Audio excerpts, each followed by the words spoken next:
Netflix new superhero series, The Umbrella Academy, is based on the Dark Horse comic by Gerard Way and Gabriel Ba. It's about a group of adoptive siblings with extraordinary abilities. In just a short period of time, the show has become one of the streaming network's most popular. In fact, according to Parrot Analytics, the week it debuted, the series was the most popular show on any streaming service. Clearly, something about the series is resonating with audiences, and it's easy to understand why. With its mix of sci-fi, fantasy, and family drama, The Umbrella Academy makes for a riveting 10-episode binge. Yet as soon as the show doles out answers to one mystery, another pops up, keeping us on the edge of our seats. Even the show's ending left us with tons of questions. In this video, we're going to break down the first season of The Umbrella Academy, including its sprawling cast of characters and the storylines that matter most. Then, we'll dive into that surprising ending and focus on explaining what happened and what questions the second season will have to answer. But be warned, there are major spoilers ahead.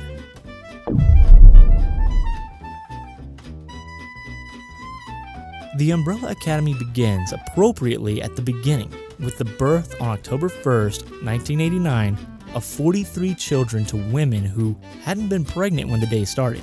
Sir Reginald Greaves, an eccentric billionaire, attempted to acquire as many of the children as possible. He succeeded in getting 7. Hargreeves wasn't interested in being a parent to the children, though. He more so wanted to study them and nurture their budding superpowers. He gave each sibling a number instead of a name, dubbed the group the Umbrella Academy, and took them on crime-fighting missions. Over time, however, the dysfunction of their childhoods got the better of the siblings. When they grew up, they separated and became estranged. It isn't until their father dies that they all come back together for his funeral. In numeric order, the 7 siblings are number 1, also known as Luther, whose power is super strength. As number 1, he acts as the group's de facto leader.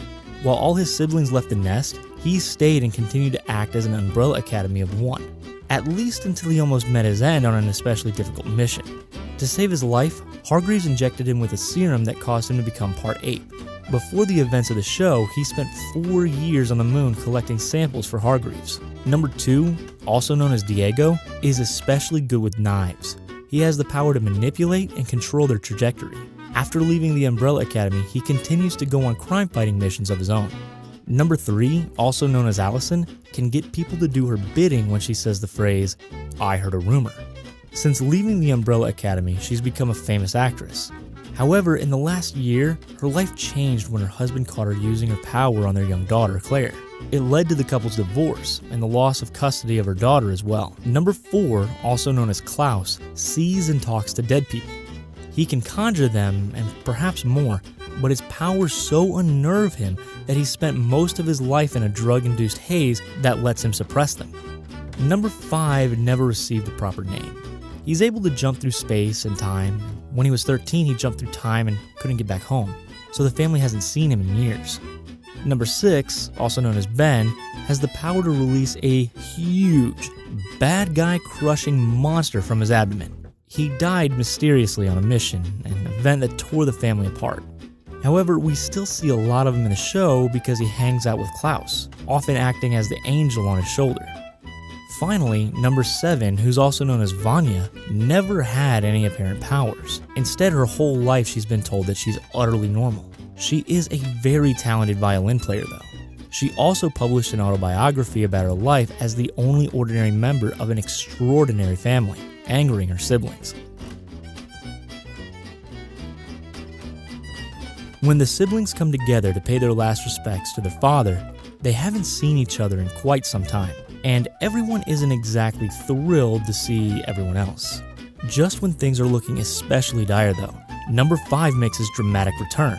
While he looks exactly the same as when he left years earlier, he explains that he's been trying to return home for decades, making him far older than his siblings. When he time jumped, he learned the apocalypse was coming, and upon his return to the present, he is desperate to stop it because the event is 8 days away.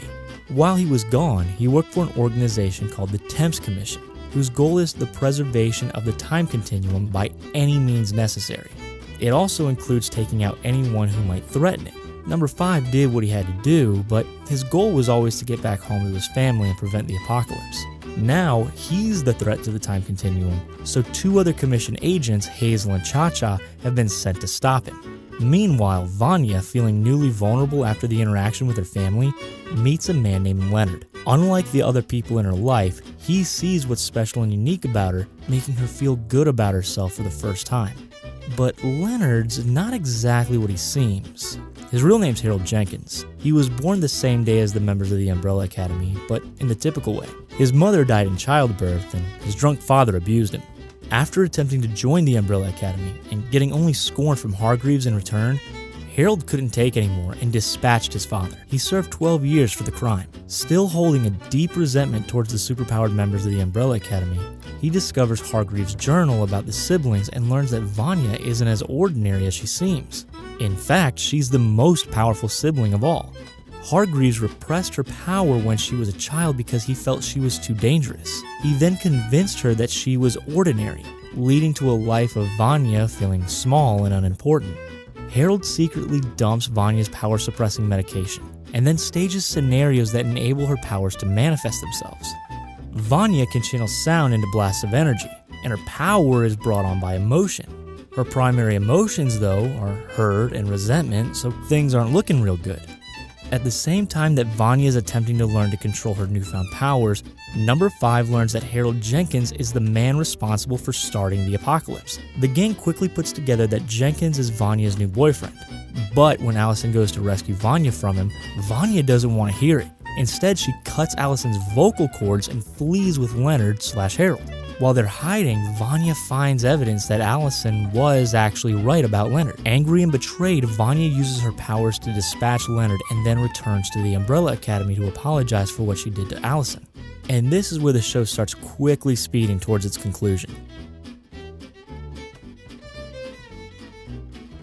Perhaps if her siblings had listened to Vanya with an open mind, events would have gone differently. Unfortunately, Luther, the Umbrella Academy's number 1, tries to subdue Vanya. When she returns to the family home, he embraces her in sympathy, only to choke her into unconsciousness and lock her into the cell Hargreeves kept her in when she was a child. Despite her fear and protests, the siblings leave her there. After her emotions spiral out of control at the betrayal, Vanya uses her powers to break out of the cell. She then stalks through the house in a trance, symbolized by a blue-white color her eyes have turned, blasting rooms that hold her bad memories to smithereens, which means pretty much all of them. She even takes out Hargreeves' loyal chimp butler, Pogo, who distracts her long enough for the other siblings to get out. In the end, she sends the whole building crashing down with Grace, their robot mother, still inside. While her horrified siblings regroup at a bowling alley, Vanya goes to collect her violin so she can play in the orchestra's concert that evening. I mean, she was the solo after all. Of course, by now, the siblings realize that Harold Jenkins isn't the cause of the apocalypse. He just lit the match. Vanya is the one who's going to destroy the world. The siblings need to figure out how to stop her. They go to her concert. Allison attempts to approach Vanya with love and empathy, and the sisters even smile at each other. But instead of letting Allison follow through, Luther and Diego rush Vanya while she's distracted in hopes of neutralizing her. Vanya, still in a wide-eyed trance, easily uses her powers to push her brothers away. She continues to play her violin as the audience flees. At the same time, masked agents of the Commission come to protect Vanya from her siblings' attempts to thwart her.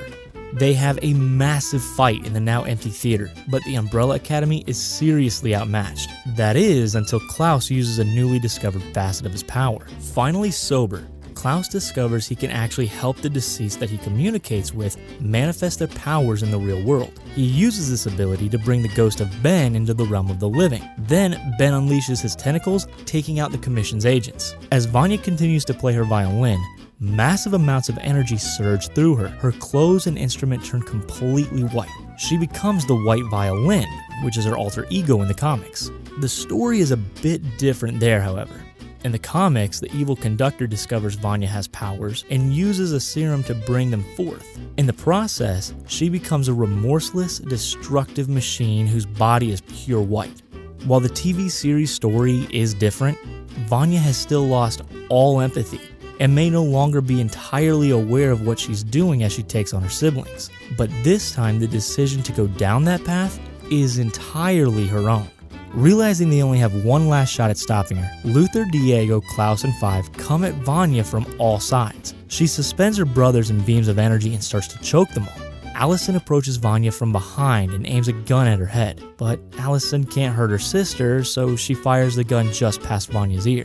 This disrupts Vanya's powers, causing her to shoot the energy she's amassed into the sky and collapse.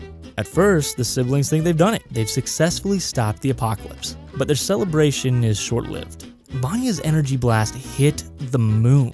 A large chunk of it broke off, sending meteors and ultimately a huge rock flying down to the earth. The apocalypse is coming in a matter of seconds, and the siblings can't stop it. As the earth turns into a fireball, Cha-Cha, who is thrown through a car window by her partner Hazel, but is still attempting to follow the commission's orders, is engulfed. Meanwhile, Hazel and his lady love, donut shop owner and birdwatcher Agnes use one of the commission's time-hopping suitcases to escape. At the theater, Five suggests the siblings jump through time with him, living to make another attempt at subverting the disaster.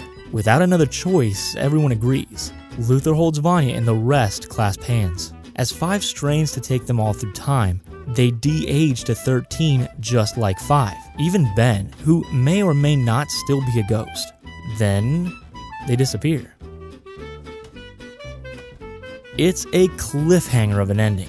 The apocalypse was an unstoppable force this season, but maybe it won't be in future ones. Especially if the siblings learn from their mistakes this time around. They might have managed to stop Vanya from going nuclear had they approached the situation differently.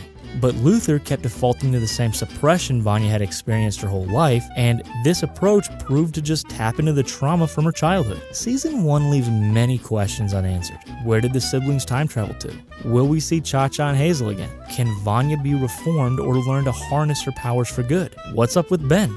Fortunately, the Umbrella Academy's popularity bodes well for a second season and beyond. In fact, the series showrunner Steve Blackman has said that he's planning an 8-season run that'll parallel the 8 planned graphic novels. Now that you're all caught up on season 1, you're all ready for season 2, no matter when it happens.